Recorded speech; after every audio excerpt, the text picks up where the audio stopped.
The Secret Doctors of NASA is a series of memoirs, diaries, and reports from actual doctors employed by an undisclosed arm of NASA between 1970 and 2001. These writings contain true accounts of the unusual and often highly classified medical conditions experienced by astronauts during and after their space missions.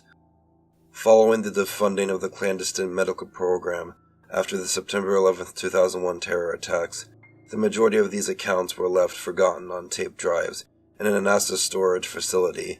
In 2016, a former intern, whose job was to clean out one of these facilities, discovered them. 2 years later, he is ready to release what he found. Thus far, the following report has been released: A Dentist's Discovery. Releaser's note: this report is an annotated review with an American astronaut which took place in 1981. His name has been changed. The psychologist self-refers as interviewer. The report was originally found at the location of the interviewer's death. A psychologist's suicide. Interviewer's note: the patient is a 42-year-old astronaut. It has been 2 weeks since his last mission. Up until that point, he had been in perfect physical and mental health. During that recent mission, he spent 31 days in low Earth orbit, conducting various experiments pertaining to inorganic chemistry. His condition has not been determined to be the result of any of his work in orbit. Good morning, John. Do you know who I am? I was told a psychologist will be visiting. Are you her? I am. I'm Dr. I'm happy to answer any questions you have for me, Doctor.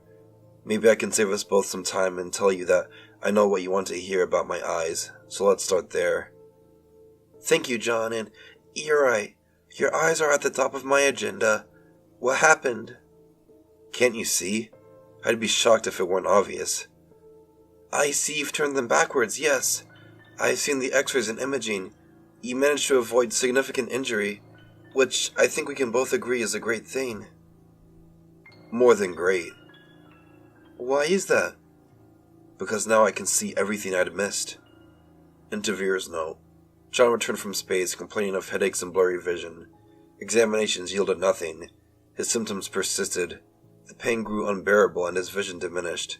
John declared himself blind 2 days later. Further tests were inconclusive. Even if he were in perfect health, which the tests showed, doctors believed he could not see. All specialists were at a loss. 5 days after John's return from space, he mutilated himself. He dislodged his eyes and stretched the optic nerves enough to turn his eyes to face the inside of his head. Every doctor on staff was baffled by how John had managed to do this without severing the nerves and blood vessels. All John's complaints about headaches and blurry vision ceased. He had been in psychiatric care since then. No attempts have been made to fix the direction of his eyes. Can you explain what you mean by see everything you'd missed?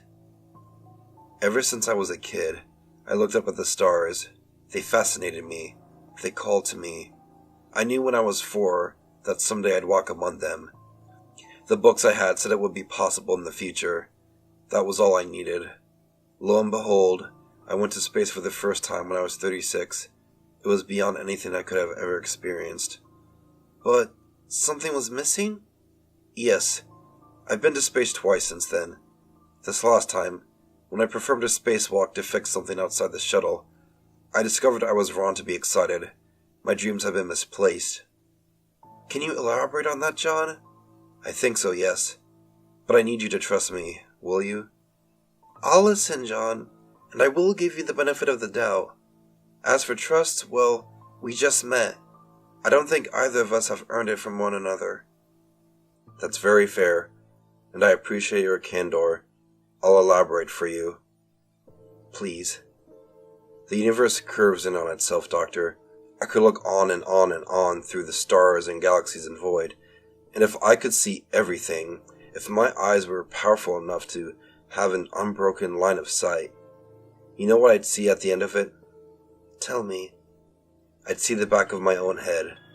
No matter where I looked, that's all I could ever see.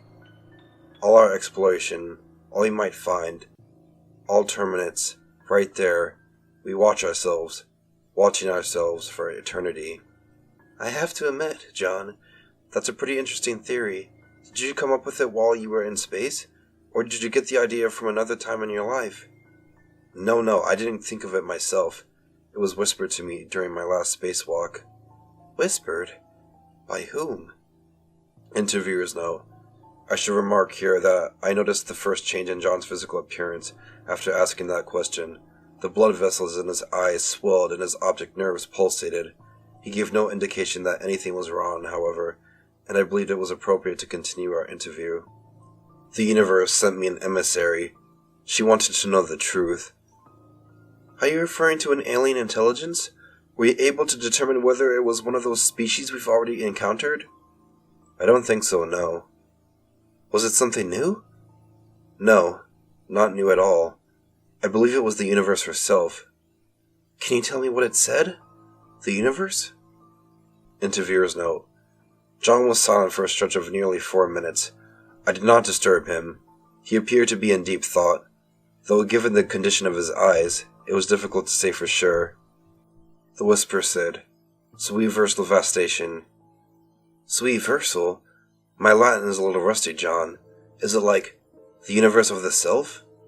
I know vastation, but I'm unclear on how those words connect. Subversal vastation, and the whisper showed me. It was a glimpse, just a peek, but that was all I needed. It was when the headache started and my vision started to go. My mind had been rewired to the new way of seeing. Turning my eyes to face it was the necessary step. Can you see, John? I can. I do. What can you see? I see the purifying of the chaos that had been inside of me. In its place is the real universe, the universe I've been wanting to see since I was a child. And it's where the answers are, every last one. You mentioned the aliens, Doctor, the ones who stare through space just like us. It's a terrible anthropomorphism. They are not like us. They stare but with purpose. Although one, they don't yet know. What they want to see is what I'm looking at right now. The echoes of human thought, the cycles of dominating our volition onto nature, rather than nature being raped into us. We are the only ones who can do that, Doctor, and the aliens know it, and they'll find us. I just don't understand, John. The aliens want our control over nature? Is that what you're telling me? It would be easier if I just showed you. End of report. Releaser's note. I was able to piece together the subsequent events using the abandoned log entries from NASA security personnel and medical officials. I cannot guarantee that all information was logged and there may be gaps in the timeline. Security report. The astronaut held out his right index finger. It began to elongate. I, as well as rushed to intervene, but the psychologist waved us away, claiming I want to see. The finger grew to approximately 5 feet long, sparing the table where the astronaut and doctor were conducting their interview. The finger pressed against the doctor's left eye. She made a sound that suggested pain and motherfucking. Started toward the astronaut again. Do not interfere, the doctor ordered. I demanded motherfucker to stay back. For a moment, the finger did nothing but press on the psychologist's eye. Then it moved lower and slipped under her eyelid. The eye became dislodged and fell against the doctor's cheek. Motherfucker and I watched as the finger appeared to grow longer and pushed into the doctor's head. There was a space of 10 minutes when no one spoke. Both the doctor and astronaut were motionless, aside from the eyes of the astronaut swelling and pulsating. After those 10 minutes, he withdrew his finger. I must remark that there was blood on about 18 inches of it. The doctor made one articulation, which sounded to us like "oh." She then spent 2 or 3 minutes resituating her eye. She got up and left. I had motherfucker follow her back to her apartment, but she did not allow him entry. End of report. Medical report. Dr.